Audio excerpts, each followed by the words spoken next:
Hello friends, आज एक बार फिर पुरानी रिवेलरी चालू हो गई। जी हाँ, मैं बात कर रहा हूँ ऑस्ट्रेलिया बनाम इंग्लैंड एशेज सीरीज 2025 नवंबर ऑस्ट्रेलिया में एक बार फिर ये रिवेलरी स्टार्ट हुई तो सबको एक चाह सा चढ़ जाता है ऑस्ट्रेलिया और इंग्लैंड की सीरीज का। ऑस्ट्रेलिया और इंग्लैंड ये वो रिवेलरी है जो तकरीबन 1882 से चलती आ रही है।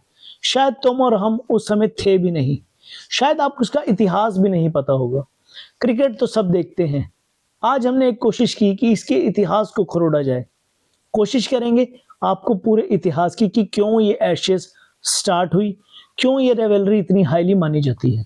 पहली बार 1882 में ये दोनों टीमें इंग्लैंड में आमने सामने हुई और पहले ही टेस्ट में ऑस्ट्रेलिया ने इंग्लैंड को हराकर अपना दबदबा कायम कर लिया। और इंग्लैंड के एक अखबार ने उस समय इंग्लैंड के खिलाफ ये बयानबाजी की कि इंग्लैंड का देहांत हो गया है और वो इंग्लैंड की लाश ऑस्ट्रेलिया में लेकर जा रहे हैं और वो इसकी राख को अपने शहर में दबाएंगे। तो कहीं ना कहीं इंग्लैंड को बहुत ये बात चुभी कि उनके अखबार ने ये बात कैसे कह दी। उस समय इंग्लैंड के कप्तान थे इवो ब्लाय। उन्होंने उस समय प्रेस में आकर ये प्रण लिया कि वो इस राग को वापस लेकर आएंगे और ये रिवेलरी वहां से शुरू हुई। तभी इसका नाम डला एशेज टेस्ट सीरीज। एशेज होती हैं राख जो अंत में इंसान की मरने के बाद इकट्ठी करके एक जल में प्रवाह की जाती हैं या दबाई जाती हैं। तो ये रिवेलरी वहां से स्टार्ट हुई और तब से लेकर अब तक 73 सीरीज हो चुकी हैं, जिसमें 34 बार ऑस्ट्रेलिया ने और 32 बार इंग्लैंड ने बाजी मारी है और 7 सीरीज ड्रॉ रही हैं। 2025 की सीरीज इसलिए भी खास हो जाती है क्योंकि दोनों टीमों के खिलाड़ियों में एक अलग जलजला, एक अलग पैशन नजर आ रहा है।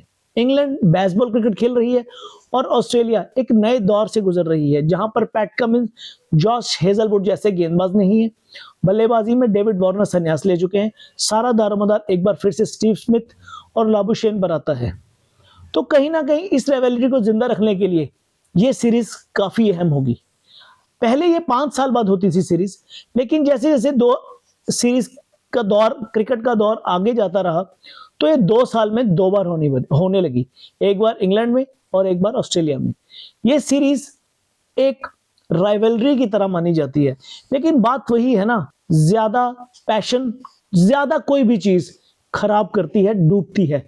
वैसे ही एशेज भी थोड़ी सी मजे में कम होने लगी क्योंकि ज्यादा हो रही है। पहले इसे राइवलरी की तरह लिया जाता था, 2 देश उस ट्रॉफी को लाने के लिए लड़ते थे।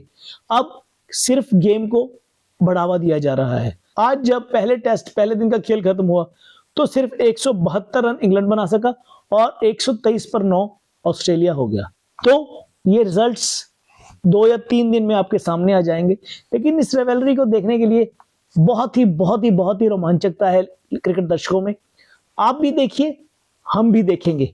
अपने रिव्यू दीजिए कि कैसी लगी आपको ये हमारी स्टोरी। हम आपके साथ कुछ ऐसे ही तथ्य लेकर पेश होते रहेंगे। धन्यवाद।